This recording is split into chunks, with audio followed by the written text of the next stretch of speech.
राधे राधे भैया बहनों। तो हमारा हिंदी पाठ्य पुस्तक वसंत भाग 2 का लेसन 2 चल रहा था, दादी माँ। उसका भाग 1 हमने पढ़ लिया था। आज हम पढ़ेंगे भाग 2। तो भाग 2 पढ़ने से पहले भाग 1 का थोड़ा सा रिवीजन कर लेते हैं।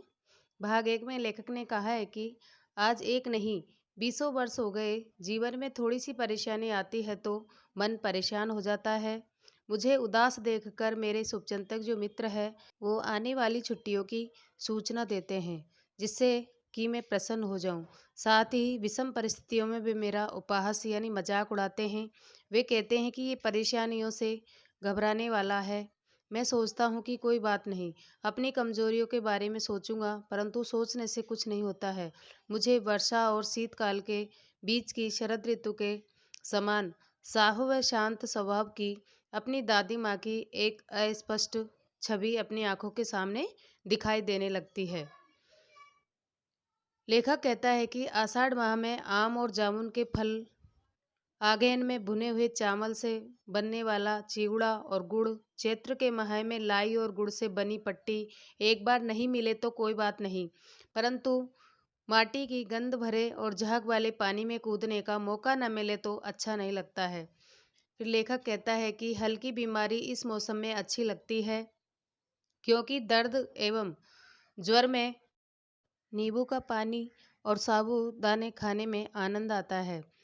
जब भी लेखक बीमार होता था तो उसकी दादी माँ उसके लिए नींबू का पानी और साबूदाने बनाकर देती थी, तो लेखक को बहुत अच्छा लगता था। लेकिन इस बार जब बुखार आया तो उतरा ही नहीं। रजाई पर रजाई ओढ़ते रहे। बुखार उतरा तो रात 12 बजे के बाद। वर्षा के बाद प्रायः ऐसा दृश्य देखने को मिलता है। ज्वर भी घर घर की समस्या बन जाता है, क्योंकि बरसात के मौसम में हर घर में कोई ना कोई बीमार हो ही जाता है। आइए पढ़ते हैं इसी पाठ का भाग 2। किशन के विवाह के दिनों की बात है। किशन लेखक के बड़े भैया थे। विवाह के 4-5 रोज पहले से ही औरतें रात रात भर गीत गाती है। शादी विवाह में गीत गाए जाते हैं, औरतें गीत गाने आती है, तो उनके यहाँ भी आती है औरतें गीत गाने। विवाह की रात को अभिनय भी होता है। अभिनय यानी अनुकरण करना। विवाह की रात को जैसे औरतें दूल्हा बनती है, इस प्रकार अनुकरण करती है। यह प्रायः एक ही कथा का हुआ करता है। उसमें विवाह से लेकर पुत्र उत्पत्ति तक के सभी दृश्य दिखाए जाते हैं। जब लड़की की शादी होती है और बारात लेके जाते हैं, तो बारात जाने के बाद औरतें ऐसा ही अभिनय करती है, लड़का भी बनती है, फिर उसकी शादी हो जाती है, पुत्र हो जाते हैं, इस प्रकार एक नाटक करती है। सभी पार्ट औरतें ही करती है। मैं बीमार होने के कारण बारात में नहीं जा सका। लेखक कह रहा है कि मैं बीमार हो गया था, इसलिए बारात में नहीं जा सका।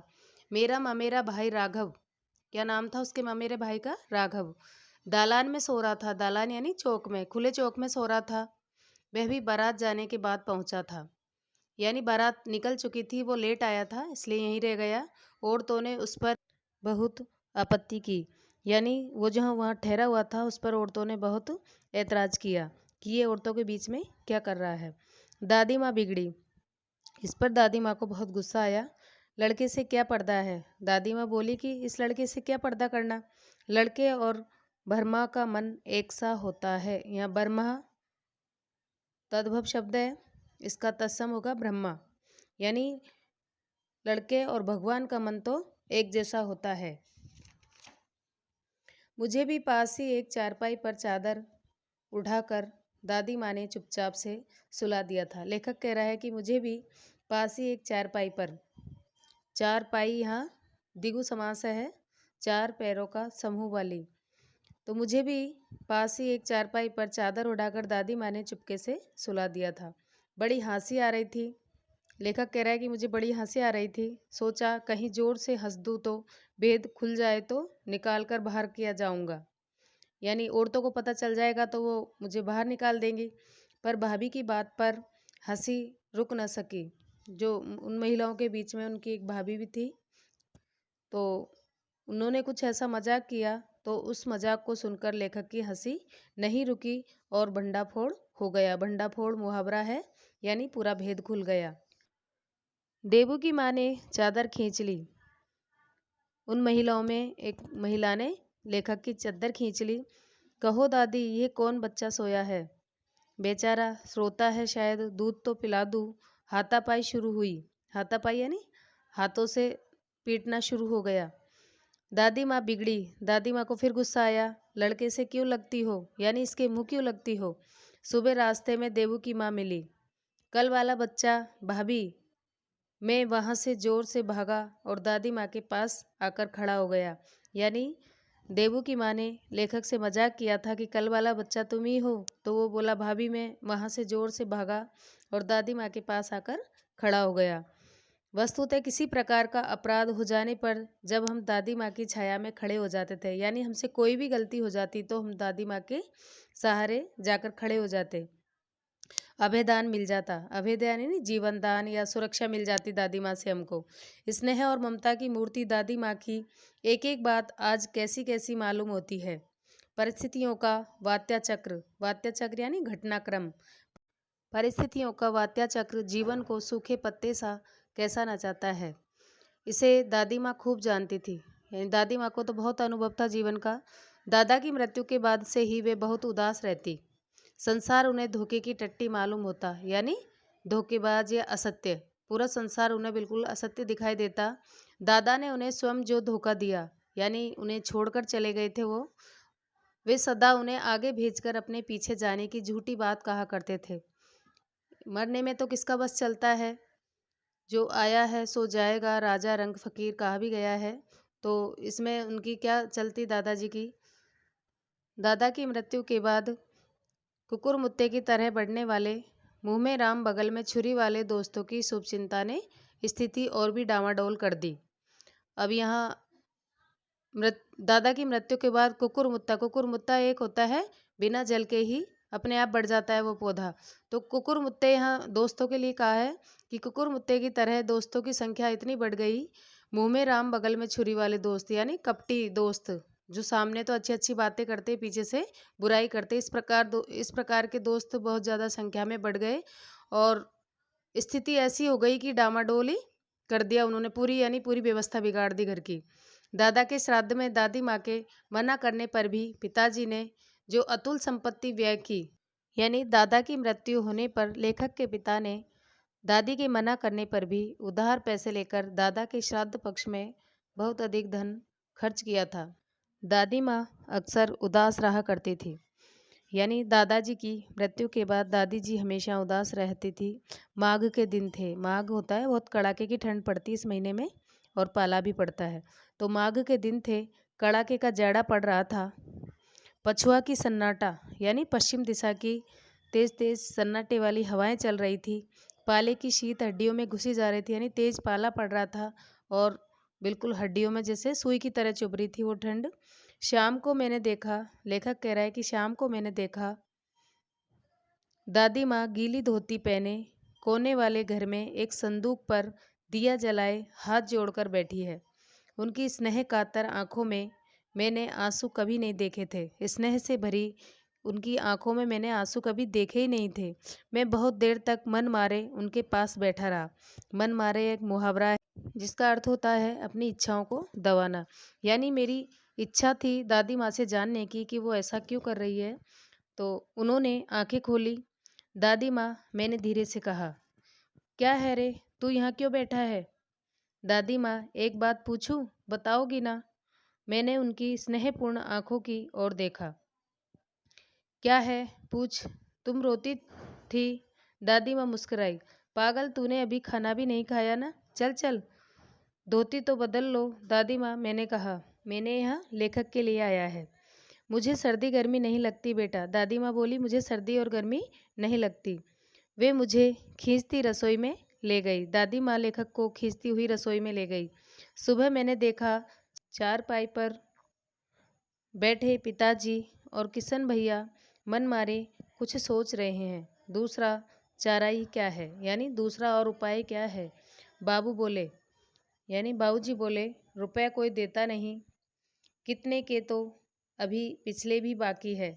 यानी वहाँ चारपाई पर बैठकर किशन भैया और बाबूजी आपस में सोच विचार कर रहे थे, कितना कर्जा हो गया है, अभी पिछले भी बाकी देने हैं। इस प्रकार की वो चर्चा कर रहे थे।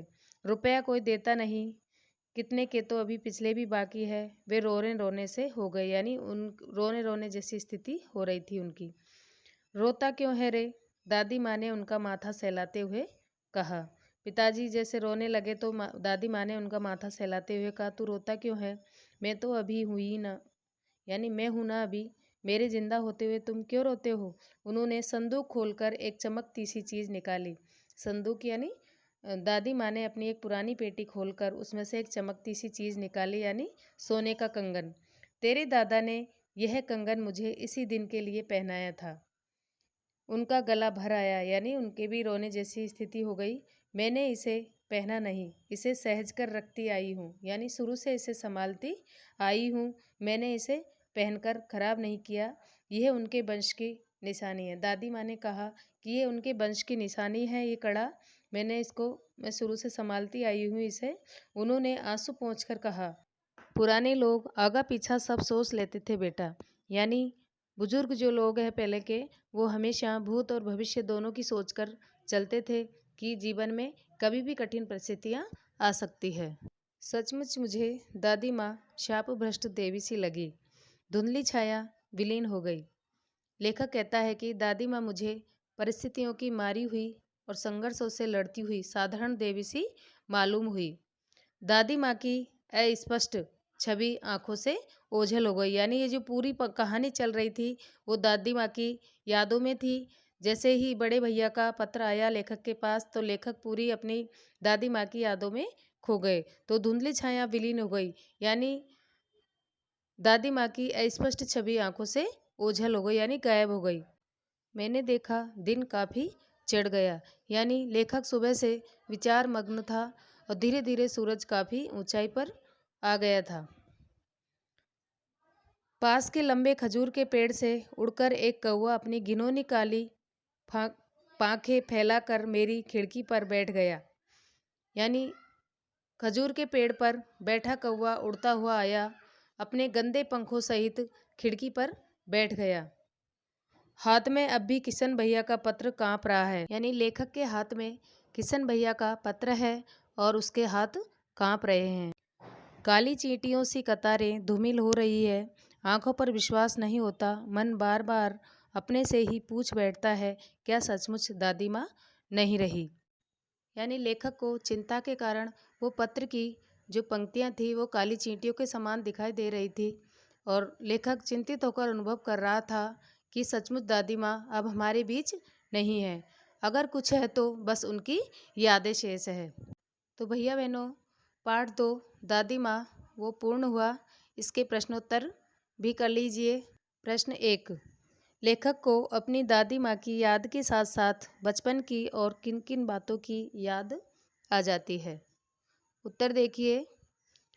लेखक को अपनी दादी माँ की याद के साथ साथ और भी कई बातें याद आ जाती है, जैसे कुंवार के दिनों में जलाशय के झागदार पानी में कूदकर नहाना, बीमार होने पर दादी माँ की स्नेहपूर्ण देखभाल करना, किशन भैया की शादी में औरतों का अभिनय चोरी से देखना, दादी माँ द्वारा धनों को कर्ज के लिए डांटना, फिर कर्ज माफ करके उसकी सहायता करना, मुसीबत के दिनों में पिताजी को सांत्वना देना, आदि अनेक बातें लेखक के मन में एक एक करके आती रहती है।